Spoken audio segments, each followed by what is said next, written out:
आज हम बात करेंगे एक ऐसी होम्योपैथिक मेडिसिन की जो कि सूखी खांसी में दी जाती है, ड्राई कफ में दी जाती है। ऐसा ड्राई कफ जो आपके समर के मौसम में, गर्मी के मौसम में ठंडा खाने से, गर्म खाने से या ठंडे हवा में जाने के बाद होता है। और ये सूखी खांसी में पेशेंट को वोमिटिंग हो सकती है और उसके सीने में दर्द होता है। और जब भी पेशेंट खांसता है तो वो अपने चेस्ट को होल्ड करता है, क्योंकि ज़रा से हिलने से भी उसकी खांसी बढ़ जाती है।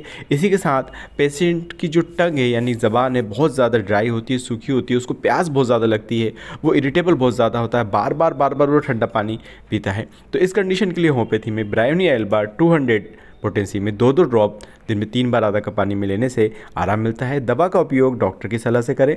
वीडियो पसंद आने पर चैनल को सब्सक्राइब करें, वीडियो को लाइक करें। Thank you so much.